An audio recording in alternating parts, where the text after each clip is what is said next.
It was the little things that broke me. Not the man who died on my table tonight. Not the sound of the heart monitor flatlining while his wife screamed in the waiting room. Not even the ache in my lower back from standing 14 hours straight in compression cycles that didn't work. I've trained for that kind of devastation. It's part of the job. But walking into my own home, my supposed refuge, and hearing nothing but silence, that's what cracked me. The house was dark when I stepped inside, the kind of quiet that feels too deliberate. Not peaceful, hollow. I dropped my keys into the bowl by the door, slipped off my shoes, and noticed the first odd thing, Alara's boots. They were damp, lined neatly beside the entryway. She wasn't supposed to be here. Not tonight. Harper and I had agreed. She'd spend Christmas Eve with her grandparents. That was the plan. But her boots told a different story. I found her curled up on the couch, knees tucked beneath her, still wearing the red and green sweater she'd picked out for the family dinner. Her arms were wrapped tightly around a throw pillow, like it was the only thing anchoring her. The Christmas lights blinked from the mantel, reflecting dimly off her cheek. It wasn't until I saw the smear of mascara beneath one eye that my stomach turned. Alara. I kept my voice soft, trying not to startle her. Hey, what's going on? Why are you home? She didn't look at me at first, just stared at the blank television screen. I sat down beside her, close enough to feel the chill in her skin. They said there wasn't room, she whispered. It took me a second to understand what she meant. Room. At the table. At Grandma Brenda's. I wasn't expected, I guess. The air in my lungs turned sharp. What do you mean? You weren't expected? They forgot I was coming. Or said they did. Her voice cracked on the last word. Cousin Amelia was sitting in my spot. No one said anything. No one moved. I stared at her, frozen. This girl, my daughter, had packed her overnight bag, worn her holiday sweater, driven herself, in the dark, to what she thought would be a warm family celebration. And they had turned her away. Not yelled. Not screamed. Just acted like she wasn't supposed to be there. Quiet rejection, the cruelest kind. I didn't want to make a scene, she added, barely above a breath. So I said I'd forgotten something. And I came home. The knot in my chest twisted until I couldn't breathe. I reached out and brushed her hair from her forehead, kissed it gently. Did you eat? I asked, though I already knew the answer. She shrugged. Made some toast. Found half a banana in the fridge. I turned toward the kitchen and saw the paper towel on the counter, a single crust of toast left behind, one corner bitten off.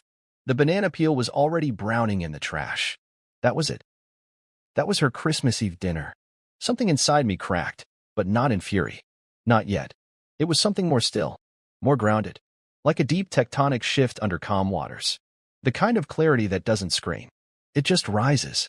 I didn't yell. I didn't storm down the street. I just sat with her.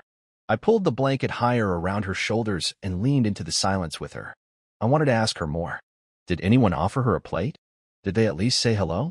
But I knew the answer. She wouldn't be home otherwise. And Alara wasn't the kind of girl to lie.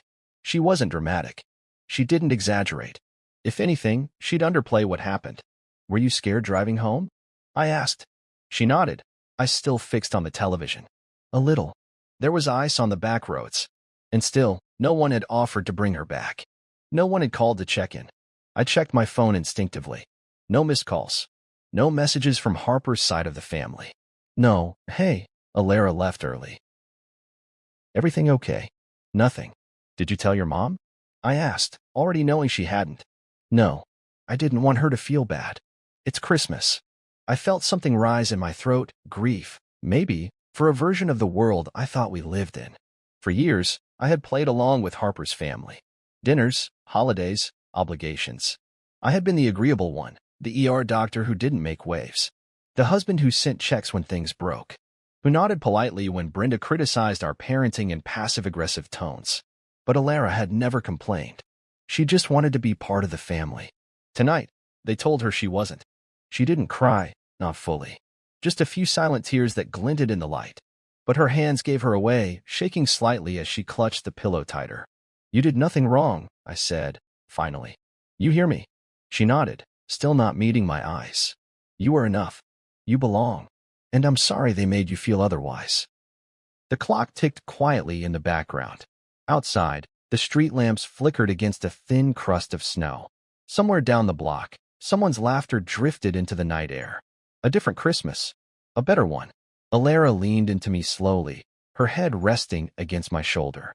We stayed like that for a long time. I didn't speak. Neither did she. But inside me, something began to take shape. Not rage, not revenge, but purpose. Cold and clear and unshakable. Because tonight, my daughter ate cold toast and half a banana on Christmas Eve while a family that had used my money and my silence for years pretended she didn't exist. They thought I would ignore it. They thought I'd stay quiet. They thought I'd keep the peace. They were wrong.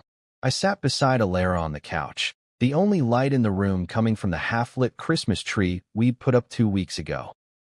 I remembered how excited she was stringing those lights, even though she was 17 and pretending she was too old for things like that. I watched the colors flicker across her face. Red, green, gold. None of them matched the hollow in her eyes. The kind of hollow that comes from realizing your place at a table doesn't exist, not because someone forgot, but because someone chose not to make room. Her voice was quiet, like she was telling me a secret too heavy to carry alone. Grandma Brenda said there wasn't a bed left, she said, fingers nervously picking at the frayed end of the throw blanket. She said she thought I was staying with you this year. And when I said Mom told me to come, she looked confused, like it was the first she'd heard of it. I didn't interrupt. I let her talk. I wanted every word, every sting. She said maybe next year would be better planned, Alara continued, her mouth curling slightly. Not into a smile, but that expression kids get when they're trying hard not to cry. And then she said, well, Amelia's already in your usual room, and everyone's got their places at the table. We just weren't expecting you. That was it. That was the sentence. The one that tore through everything I thought I'd known about Harper's family. I used to tell myself they were just stiff, uptight, a little self-centered. Brenda with her carefully constructed politeness, Walter with his grunted hellos and chronic golf trips, Camille with her need to be the most adored in any room. But they were family, and family meant inclusion, love, grace, even when it wasn't deserved. Especially to a child. Especially on Christmas Eve. She didn't even offer to make space? I asked, though I already knew the answer. I needed to hear it out loud. Needed the confirmation that I wasn't inventing outrage where none existed. Alara shook her head. Uncle Drew saw me at the door and said, didn't think you were coming. Like it was nothing. My jaw clenched. I didn't even realize my hand had balled into a fist until my knuckles ached. But I didn't want Alara to see rage. She needed steadiness now, not another kind of volatility. And Mom's sister, Aunt Camille, she just nodded from across the kitchen, she said, barely above a whisper. Didn't even say hi. Just went back to carving the ham. I swallowed hard. Camille. The same Camille I loaned nearly $8,000 when her car got repossessed. The same Camille who'd stood in my kitchen last year, crying about her job and asking for help with Lily's tutoring. That woman couldn't even acknowledge my daughter on Christmas Eve? Alara pulled her knees up tighter under the blanket. I didn't want to make Mom feel bad. I figured maybe it was just a mix-up. No, I said. Don't do that. She blinked at me, confused. Don't protect them. Don't shrink to make this okay. Alara looked down at her lap, lips pressed together like she was holding something back. You have every right to feel what you feel, I said gently. They hurt you. You were supposed to be welcomed, expected, loved. They had a choice, and they made it. She nodded slowly, and I saw the weight of it starting to settle, not just in her shoulders but in her spine, in her understanding of the world. This wasn't a mistake. This wasn't poor planning. This was intentional. And I had let this go on for too long. The years played back in my head like a reel of quiet slights. The way Brenda would cut me off mid-sentence at dinners to redirect the topic to Camille's latest charity involvement. The way Walter never asked about Alara's school or her art competitions. The way Harper's family always forgot to include us in group messages until it was time to split bills or share photos, none of which featured Alara. I saw it now. It wasn't a one-night offense. It was a long con of exclusion dressed up in civility. They hadn't just forgotten Alara this year. They'd never fully accepted her. And it wasn't because of her. It was because she was mine. They tolerated me for Harper's sake. Smiled politely at holidays. Took the money I offered whenever they hit a rough patch. But they never saw me as one of them. And Alara? She was the quiet casualty of that silent war. I stood up, pacing the room slowly, my thoughts colliding in sharp, relentless waves. Harper was upstairs, probably asleep or pretending to be. She hadn't come down when I walked in. Hadn't asked why Alara was on the couch. Maybe she knew. Maybe she didn't. But by morning, she would. Do you want to call someone? I asked Alara. A friend? Maybe we could invite someone over tomorrow. She shook her head. I just want to stay here tonight. With you. I knelt beside her, placed a hand on her knee. That's exactly what we'll do. We sat in silence for a few minutes. I watched her try to relax, but I can still see it in her posture, the tightness in her jaw, the way she kept blinking too quickly, as if trying to erase the night with sheer will. I've always felt like they didn't like me much, she said suddenly. I just didn't think they'd actually show it. That line sat between us, heavy and unmovable. I realized she hadn't been waiting for confirmation. She'd been waiting for someone to say it wasn't just in her head. I see it now, I said, voice even. I see all of it. And I'm sorry it took this long. She nodded again, a little more sure of herself this time. The flicker of pain in her eyes didn't go away, but something steadier settled in behind it. Not peace. Not yet. But the beginning of self-worth reforged in truth. Tomorrow, I would talk to Harper. I didn't know what she'd say. I didn't know what she'd defend or deny. But I knew what I needed to do. They'd made Alara feel small. Unimportant. Expendable. That wasn't something you apologize for with a card and a casserole. It was time they learned what it meant to be cut off not from money, but from meaning. Because my daughter wasn't just good enough. She was the line in the sand. And I had just drawn it. The next morning, I stood at the kitchen sink staring at the faint ring left behind by Alara's mug, peppermint hot chocolate she made before going to bed. She didn't even finish it. I found the mug half full on the coffee table, the marshmallows melted into a pale swirl. The night had replayed in my head so many times I could barely feel the floor beneath me.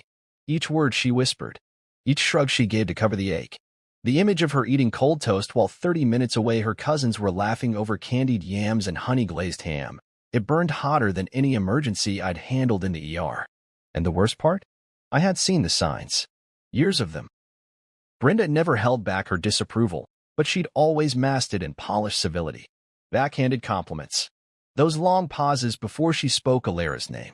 Walter barely spoke at all, unless it was to offer a critique disguised as wisdom. You sure she wants to go into art? He'd asked last year, eyebrows raised like Alara's dream was a joke. Maybe encourage something more stable? Stable. Like law. Like finance. Like Camille, their trophy daughter who wore her entitlement like pearls. I'd endured all of it for Harper's sake. For the idea of family harmony. I swallowed every insult. Paid every invoice they conveniently couldn't handle. I was the handyman when Walter's hip acted up. I was the ATM when Brenda forgot to budget for their utilities. When Camille called me crying about her car being repossessed, I wired the money before she finished her sob story. I did it because it was the right thing to do, or so I told myself. But none of that bought my daughter a seat at the table.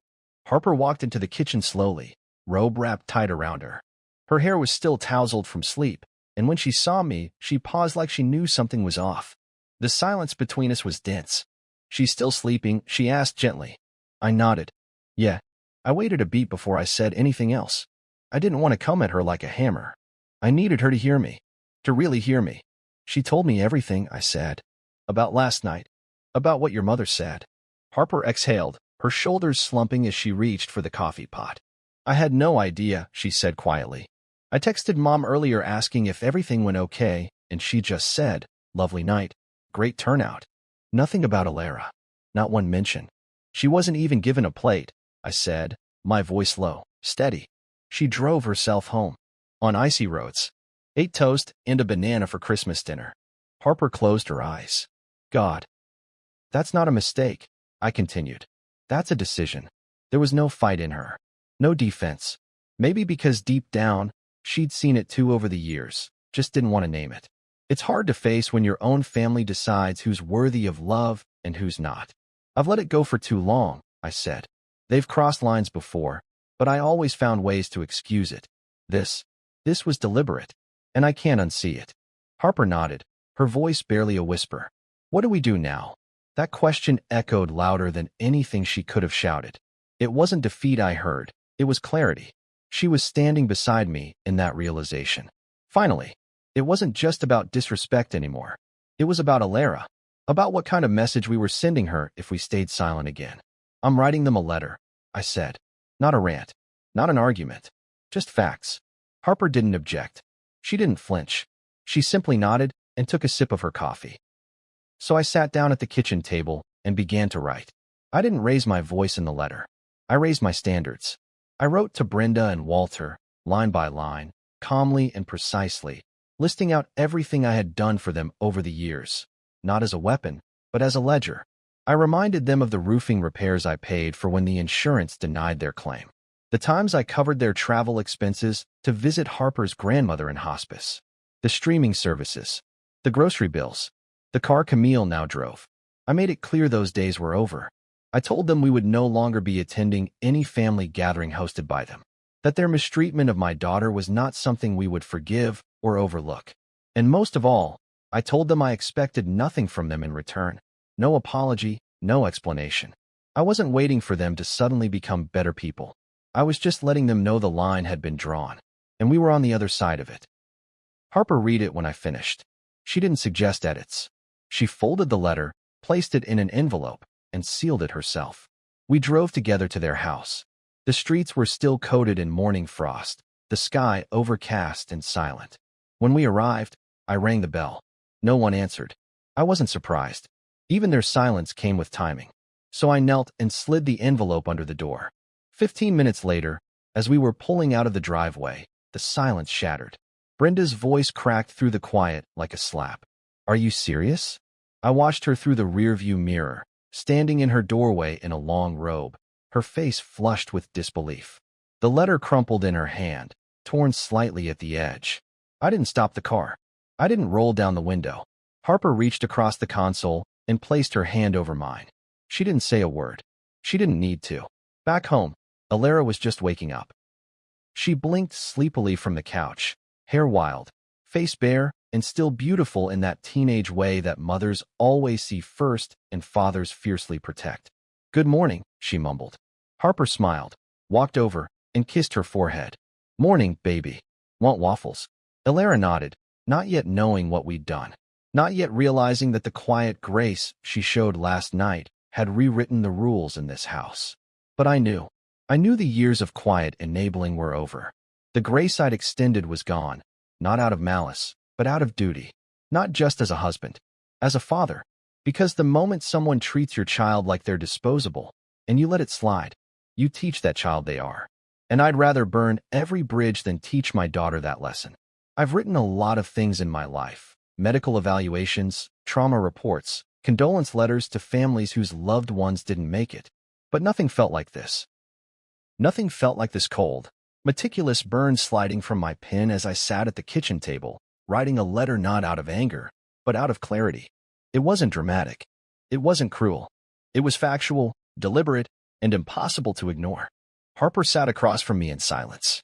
The coffee in her cup had long gone cold, untouched since I began writing. She hadn't said much since yesterday, and I didn't need her to. Her silence wasn't resistance. It was agreement.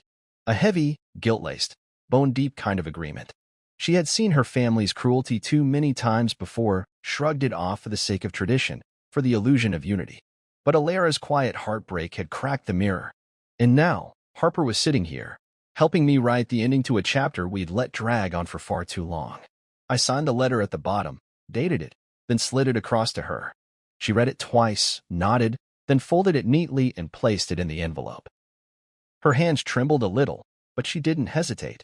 She sealed it tight and pushed it toward me. I picked it up and held it for a second. Strange how something so light could carry so much weight. No yelling, no ultimatums, just the truth. Brenda and Walter. I hope you had a lovely Christmas Eve with the family. I'm writing because I need to make a few things clear. I know what happened to Alara last night. She came home hurt, humiliated, and dismissed not by accident, but by design. She wasn't forgotten. She was excluded, and that choice has consequences.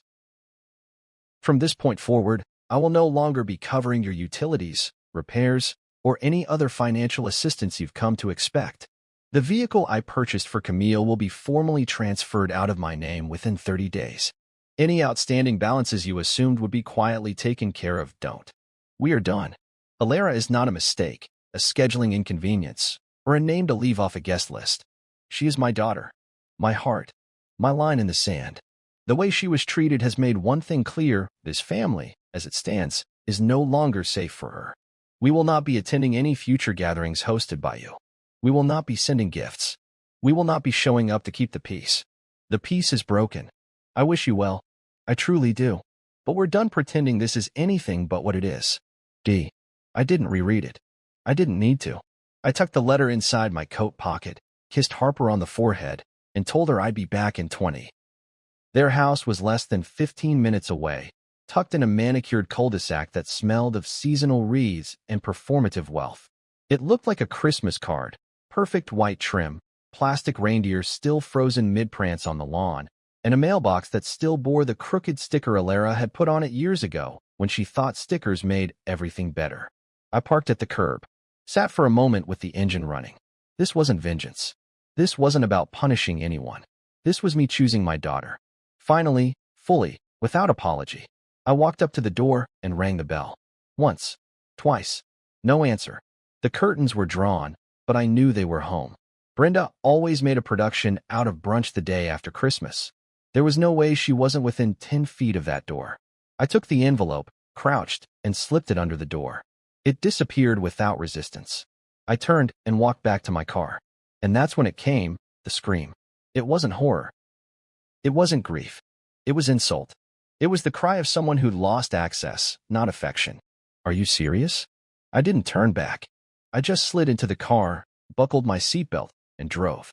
My phone buzzed within 5 minutes. Brenda. Then Walter. Then Camille. I let them ring. At home, Harper was sitting on the couch, phone in her hand, unread messages filling the screen. Let me guess, I said. She sighed. Brenda says we've deeply misinterpreted the situation. Walter says we've embarrassed the family. Camille says you're being emotional. I laughed. Actually laughed. Did anyone ask about Alara? I asked, even though I already knew the answer. She shook her head. Not one. That was the part that stuck with me. Not the financial shock. Not the sudden outrage. But the absence of even a single message asking, is Alara okay? No one asked how she got home. No one asked what she ate. No one asked if she felt hurt. Because to them, she didn't matter. Her feelings didn't even register in the aftermath of their entitlement. Do you regret it? I asked Harper quietly, not accusing, just curious. She took a deep breath. No, she said. But I'm embarrassed it took this for me to finally see it. We didn't talk much after that. We just sat, letting the quiet fill in the cracks left by a decade of swallowed insults and quiet compliance. That night, I checked in on Alara as she slept. Her room was still scattered with the remnants of her evening, the half-unpacked overnight bag, the crumpled paper towel from her toast. Her phone buzzed softly on the nightstand. A message from a friend, maybe, or a cousin trying to check in too late. I sat on the edge of her bed for a minute, just watching her breathe. She deserved better. Not just from them, but from me. I should have protected her sooner. Should have set boundaries years ago. But life gets noisy. And sometimes, in the hum of responsibilities and good intentions, you miss the quiet damage being done to the people you love most. But not anymore. This letter? It wasn't just a line in the sand. It was a gate, and I had just locked it. The first call came less than an hour after I got back home. I was sitting on the edge of the bed, elbows resting on my knees, phone in one hand, silence wrapped around me like armor. It buzzed once, Brenda. Then again, Walter. And again, Camille. Then Harper's cousin Drew, as if he had any authority in the matter. I didn't answer. I just watched the names pop up like weeds on a lawn I'd finally stopped tending. I let them all go to voicemail. They weren't calling to apologize. They weren't calling out of concern for Alara. They were calling because the benefits had dried up, and they were scrambling to find the faucet again. Harper walked in holding her phone like it was made of fire. Her eyes were rimmed red, not from tears, but exhaustion. She held it out wordlessly, and I knew it had begun, the flood. Messages, accusations, indignation masquerading as confusion. She handed me the phone and sat beside me without saying a word. I scrolled. Brenda, how could you do this? On the holidays? Do you realize what kind of message you're sending to the family?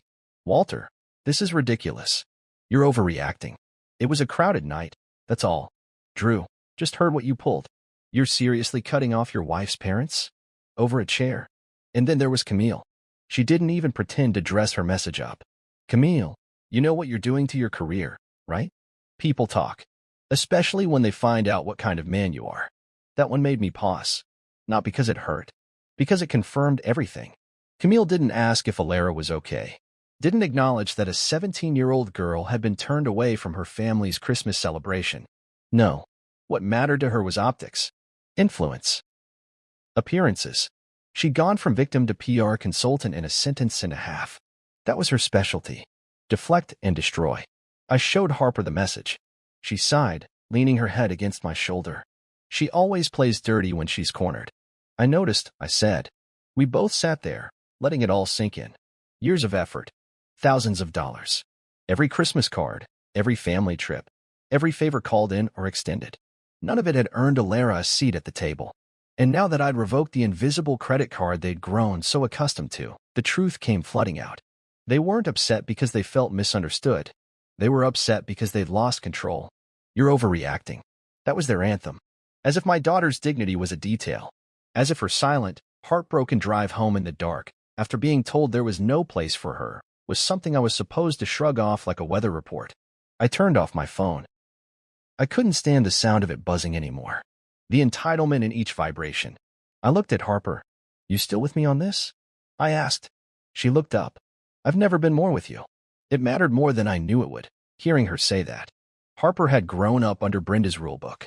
A quiet, gilded dictatorship masked as etiquette. I know it couldn't have been easy for her to let go of that scaffolding, even if it had always been cracked. But now she was choosing us. Choosing Alara. Choosing truth over tradition. Later that afternoon, I stepped out onto the porch to get some air. The winter breeze was sharp, biting through my sweater like it had teeth. I didn't mind. It reminded me I was still alive. Still capable of change. Still capable of drawing a line. Then my phone buzzed again. One last time. A text from Camille, short and smug. Camille needs help with Lily's science camp. Pay for it, and we'll move on. I actually laughed. Not because it was funny, but because it was so perfectly in character. This wasn't a family reaching out for reconciliation.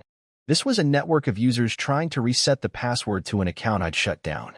I walked inside and showed Harper the message.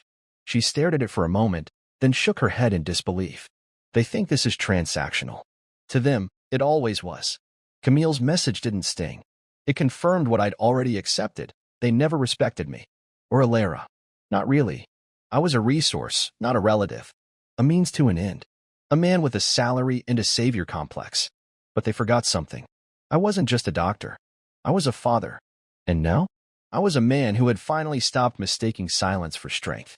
That evening, Alara sat at the table with us, sketching quietly in her notebook while Harper prepared dinner. The TV murmured in the background, some feel-good holiday movie we weren't really watching. But it felt different in the house. Lighter. Quieter. Honest. Alara looked up at one point and asked, "Are they mad?" I didn't flinch. "Yes." "Good," she said, with the ghost of a smile. It was then I realized this wasn't just about who got cut off or who lost what. This was about her. About what she would carry forward. About the story she would tell herself about her worth. She wasn't disposable. She wasn't second tier. She was not the girl forgotten at the door. She was the line in the sand. And we had drawn it not with anger, but with love. Love that finally said, enough. It was 2 days after Christmas when Brenda showed up. I saw her through the living room window before she rang the bell, standing on the porch in her fleece holiday robe like she hadn't had time, or the self-awareness, to change out of her Christmas performance costume. She had her hair tied in a hasty bun, no makeup except for the smudged remnants of mascara that made her look more theatrical than distraught. Her right hand clutched the letter I'd written, now crumpled and limp, like it had been squeezed in a fist all night. The other hovered near the doorbell, as if even she wasn't quite sure what she expected to happen. I didn't call for Harper. Didn't need to. I stepped up, opened the door, and faced her head on. For the first time in years, I didn't feel the usual pang of restraint, the need to be diplomatic, to swallow my tongue for the sake of family civility. I felt clear. Tired, yes, but clear. She stared at me like I'd committed treason. Her eyes were wide with disbelief, voice already at a theatrical pitch as she barked, "You're seriously cutting us off? After everything we've done for you? Everything they had done for me?" I didn't invite her in. I didn't even move aside. I just stood in the doorway, frame steady, my hand gripping the edge of the door like I might shut it at any moment. "After everything you've done for me?" I repeated, not angrily, but slowly, like I needed to hear how absurd it sounded out loud. "Yes," she snapped. "We have always included you. Always. We've opened our home to you. treated you like family. You turned my daughter away, I said flatly, cutting through her carefully constructed memory. On Christmas Eve. Alone.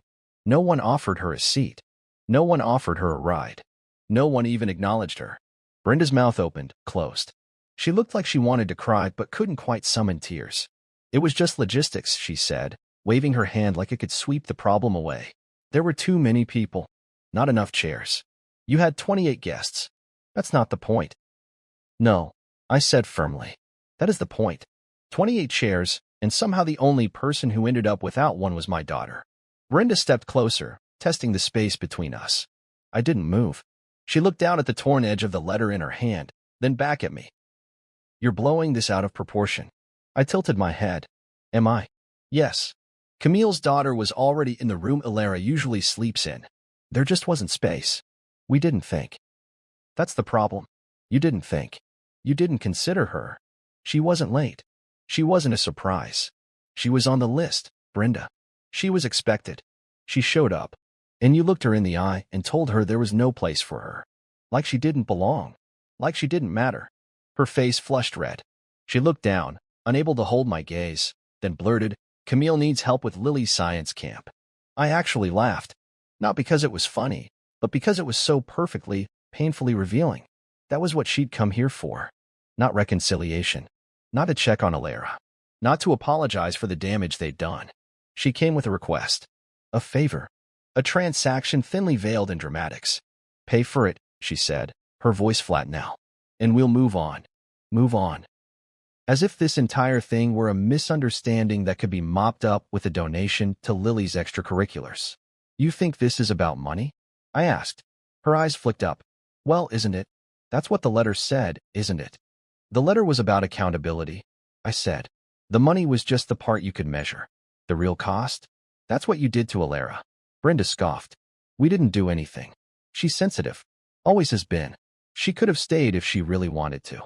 I felt something twist behind my ribs, but I didn't let it show. She came home crying, Brenda. She ate toast for dinner. On Christmas. And not one of you followed up. She could have spoken up. She shouldn't have had to. Brenda tore the letter in half right in front of me, dramatic and careless, the pieces fluttering slightly as they fell like broken paper feathers at our feet. This is ridiculous, she muttered.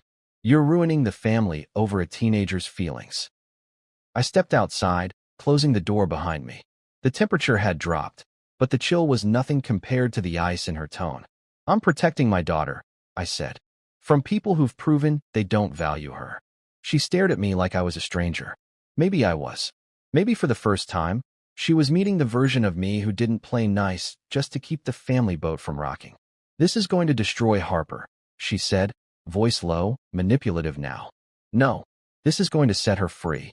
Brenda's jaw clenched. You think cutting us off is going to make you the good guy? Everyone's going to hear about this. Everyone. I nodded. Let them. And what will you say when they ask why? She demanded. I didn't hesitate. I'll tell them the truth. That my daughter knocked on your door on Christmas Eve, and you left her out in the cold. Brenda stared at me like she was finally realizing the rules had changed. That the quiet man who once passed her pipes, paid her bills, and smiled through every dismissive comment was gone. I took a breath, looked her in the eye, and said, Don't come to this house again. She blinked. Excuse me. You're not welcome here. Not until you understand what you did. Not until you apologize to Ilara. Not to me. Her. Until then, this door stays closed. Brenda's face contorted between fury and disbelief. She opened her mouth again, but I didn't wait to hear it. I stepped back inside and shut the door, gently, deliberately. Harper stood in the hallway, arms folded, eyes rimmed with sadness but not surprise. You heard. She nodded. Every word.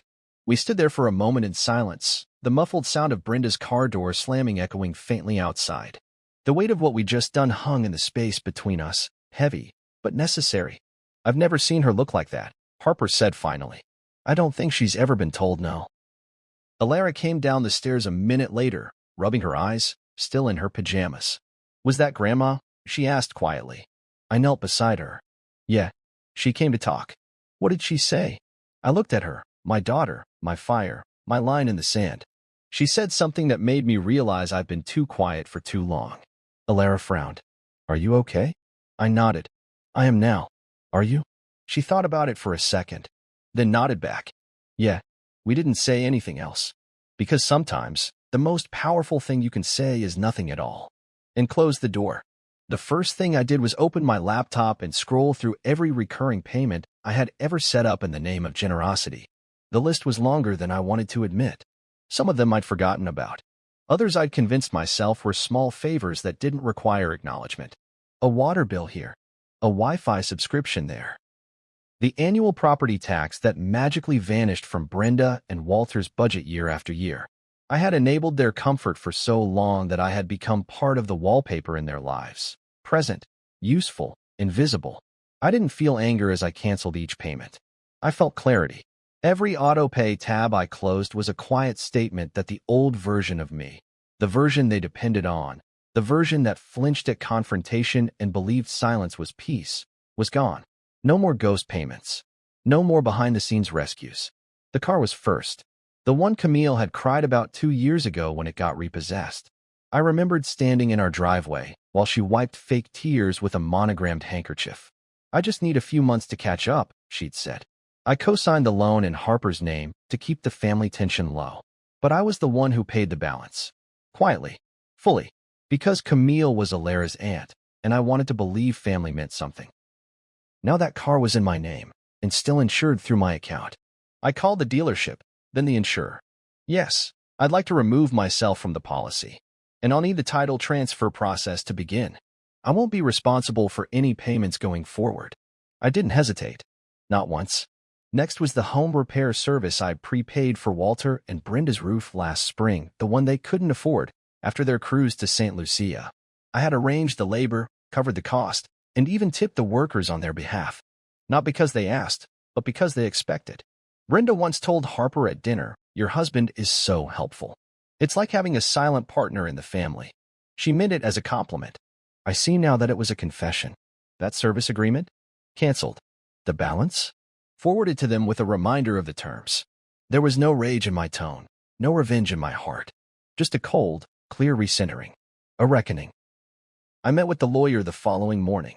Mr. Laird had been our estate attorney since Harper and I first got married. He was professional, discreet, and always polite.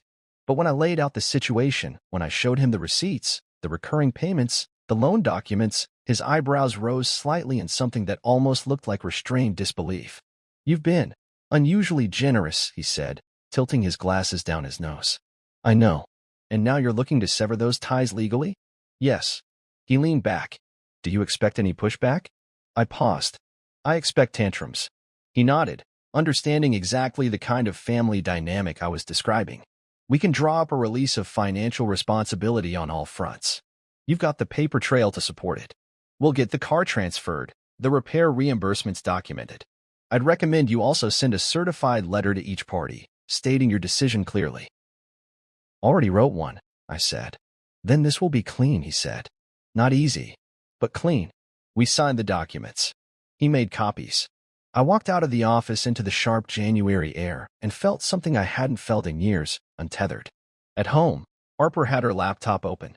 She'd been working remotely since before the holidays, but I could see she hadn't been doing much actual work. She was reading. Messages. Posts. The ripple effect. Camille went on Facebook, she said without looking up. She made a post about entitled men destroying families with ego. She turned the screen so I could read it. It was a carefully worded rant, dripping in sarcasm.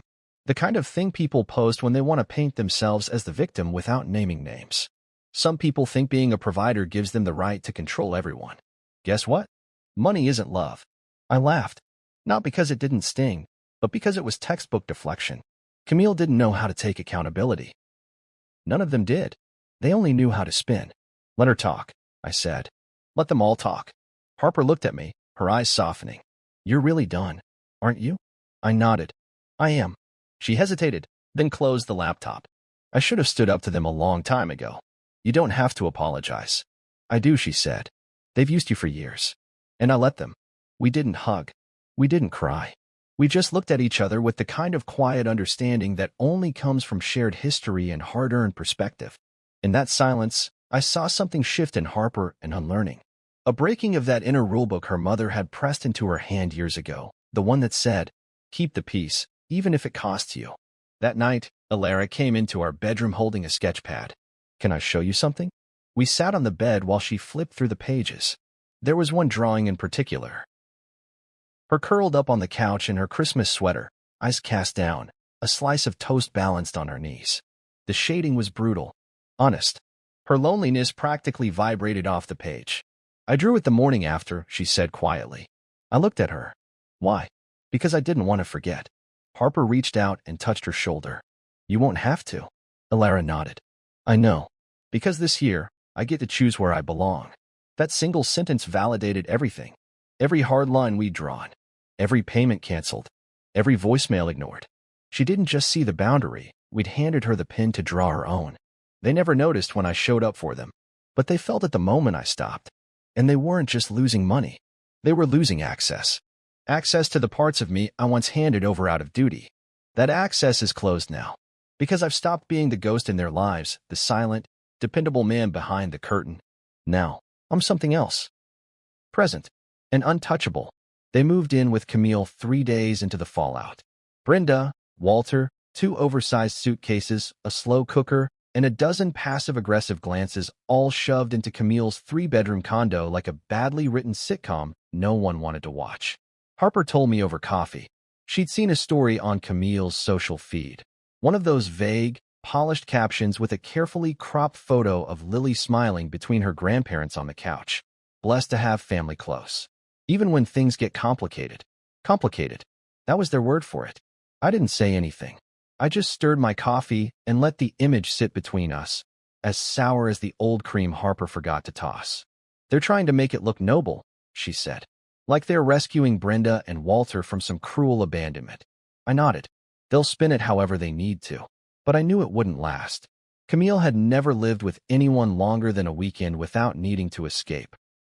She was the queen of curated comfort, precise thermostats, perfectly arranged cushions, a fridge that looked like a Pinterest board. She liked people on her terms, under her schedule, and ideally in small, well-behaved doses. Brenda and Walter? They were a walking storm of judgment and entitlement. I gave it 3 weeks, tops. It took 2. On a cold Saturday morning, just after I came in from shoveling the light dusting of snow off the driveway, there was a knock at the door. Not a loud one. A hesitant, embarrassed kind of knock. I opened it, and there she was, Camille. Puffy eyes, unbrushed hair, an oversized coat buttoned wrong. She looked like she hadn't slept. Like the curated world she'd built was crumbling one misplaced mug at a time. Hey, she said, voice scratchy. I didn't answer right away. Just stepped aside and let her in. She didn't wait for an invitation. Just moved like someone looking for oxygen. Harper joined us in the living room, barefoot, hair still damp from the shower. Camille? She said, surprised. Camille didn't waste time. I can't do it. Harper blinked. Do what? Live with them. She dropped into the armchair like her bones had given up. Dad hogs the bathroom, she started. Like 40-minute showers. Every morning. Mom criticizes everything. My throw pillows are decorative nonsense. My lasagna is missing depth, and they don't help. At all. They just sit there, judging. Harper and I exchanged a look. Camille wasn't the type to complain unless she had already exhausted all other tactics. The cracks were real. They treat Lily like staff, she added. Mom told her to bring her tea. At 8:30.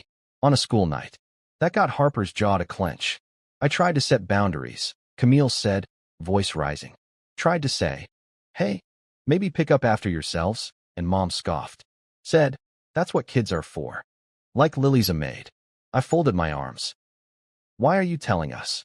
Because, Camille said, looking right at me, you were right. The room fell quiet. I thought you were being dramatic, she admitted. Overprotective. But now, I get it. They don't respect space. Or effort. Or people. Not unless they benefit. And Alara? They never even mention her. They act like she doesn't exist. Harper leaned forward, her voice softer. Camille, she came home in tears that night. Ate toast. Alone. Camille's eyes dropped. I know. And I didn't say anything. I saw her come in. I knew something was off. But Mom said she'd handle it, so I let it go. I waited, knowing what was coming. Camille wasn't here just for confession. She needed something. She looked at me again. I don't suppose you'd help them find a rental? There it was. I smiled. No. Camille blinked. No. No, I repeated. You stood by while they turned my daughter away. That was your choice. This is mine. Harper didn't interrupt. She just sat there, watching Camille finally feel the weight of the mess she'd been propping up for years. Camille had always been Brenda's mirror, deflecting. The emails started trickling in around the second week of January, mostly from extended relatives I hadn't heard from in months. Some came from people I barely remembered. A few were just subject lines with no body text, like their senders wanted to acknowledge the situation without stepping into it. One message read simply, "I didn't know. I'm sorry." Another one came from Harper's cousin, Becca, who had always seemed quietly decent but distant. "If Alara ever wants to join us for our spring art trip, she's more than welcome. We see her now. We really do." It was surreal. No one from Brenda's household had publicly addressed the situation. No admissions, no apologies, not even a vague Christmas card sent late. But the story had leaked. Slowly. Naturally. I hadn't aired it in group chats or posted about it online. I didn't need to. The truth has a way of rising on its own. When people asked, I answered plainly. Alara showed up for Christmas Eve and was told there wasn't room. No ride. No plate. No place. She came home alone, while 28 others raised glasses around a dinner table bought with money they borrowed from me. And that did more than any angry monologue ever could. Reputations don't shatter with hammers. They corrode with quiet, consistent truth.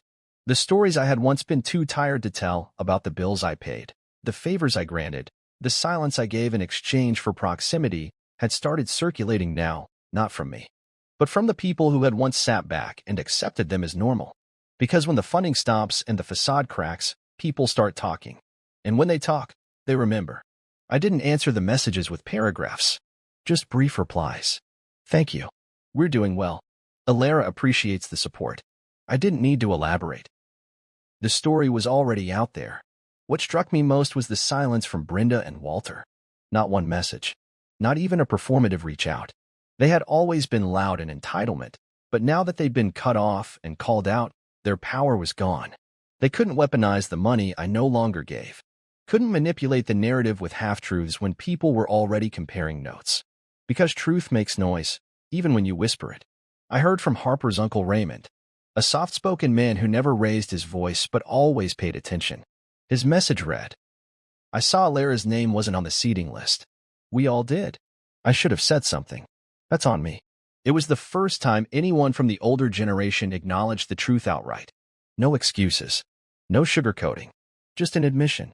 I printed it and kept it in my desk drawer, not out of vindictiveness, but as a reminder that integrity still existed in that family, even if it had been buried beneath layers of politeness. Meanwhile, life around here was peaceful. Our dinners were quiet but warm. Alara had taken up a new painting series, portraits of faceless crowds, each figure detailed except for the eyes. I didn't ask what they meant. I didn't need to. They were the people who had seen her but refused to see her. One evening, as she worked on a canvas in the sunroom, Harper walked over and sat beside me on the couch. Did you ever think it would play out like this? She asked. Like what? People taking our side. The truth actually coming through. I thought about it. No, I admitted. I thought they'd bury it. Pretend it never happened. Harper nodded. They're still trying to, in some ways. Brenda told my Aunt Loretta that we were processing some emotional issues and needed space. Sure, I said dryly. Emotional issues like not letting our daughter eat scraps on Christmas. Harper gave a faint smile. You know what I realized? What? All these years, we weren't just funding their lifestyle. We were funding their image of themselves. The generous hosts. The matriarch and patriarch. The family glue. I turned that thought over. It was true. Every dollar I'd sent, every repair I covered, every car payment I silently made, it had all helped them maintain the illusion that they were gracious, stable, giving. But the moment that foundation cracked, their identity came with it. They can't buy back what they lost, I said. Not with borrowed money. Not with holiday photos. Not even with lies.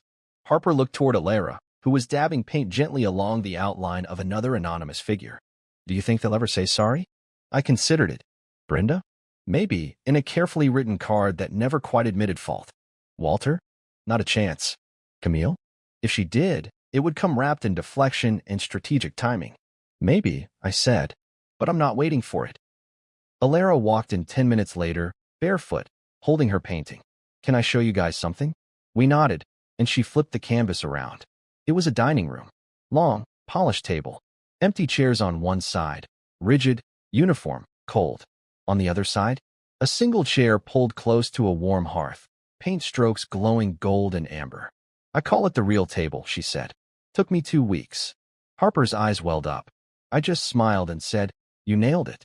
Alara beamed, and for the first time in weeks, I saw something in her posture that had been missing, a quiet pride. She knew who she was now, and more importantly, she knew we saw her. Later that night, my phone buzzed again. Unknown number. I stared at the screen for a moment, then pressed delete. I didn't need to open it. I didn't need to revisit the noise. They had their chance. They chose silence when it counted. Now it's ours, and we speak it with peace. It was late afternoon on a Sunday when it finally hit me. Peace doesn't announce itself. It just arrives. No trumpets. No revelations. Just stillness. I was on the back porch with Harper and Alara, each of us holding tall glasses of lemonade, the kind Harper made from scratch with the tartness just right and the sugar never overdone. Alara's feet were tucked under her in the wicker chair. Harper's head rested lightly against my shoulder. And I didn't feel like a man bracing for the next demand. I felt, here, present, home. The 2 years since that Christmas had passed slowly and then all at once. In some ways, the house felt bigger, lighter. Not physically, of course, but emotionally. Without Brenda's shadow looming in every conversation, without Walter's dismissive commentary disguised as advice, and without Camille's curated chaos always orbiting our decisions, we finally had space. Space to breathe, to think, to build new traditions. Not because we needed a reason, but because we could. I glanced at Alara. Her hair was longer now, dyed the soft plum color she'd always wanted but used to hesitate over because of Brenda's snide comments about respectability. She was in her first year at the local arts academy, full scholarship, portfolio strong enough to speak for itself. She worked weekends at a bookstore downtown and had made it a tradition to bring home a used copy of something she thought we'd like every Friday. The last one was Letters to a Young Poet. I hadn't told her yet, but I'd read it twice. She looked over at me and smiled. You look like you're thinking too hard, she said, sipping her lemonade. Just realizing I haven't felt like this in a long time, I replied. Harper reached across and squeezed my hand. Like what? Like I'm not the background character in my own life. They both nodded. They understood exactly what I meant. I had spent too many years playing the support beam in someone else's house, carrying weight without question, reinforcing walls I didn't build and no longer believed in. But this porch, this calm, this laughter, this was ours. There was a time when I thought healing meant reconciling with those who hurt you. That peace could only come when the whole circle closed again. But that's a myth. Sometimes, peace is letting the broken part stay broken and building something stronger beside it. We never heard from Brenda again. Not directly, anyway.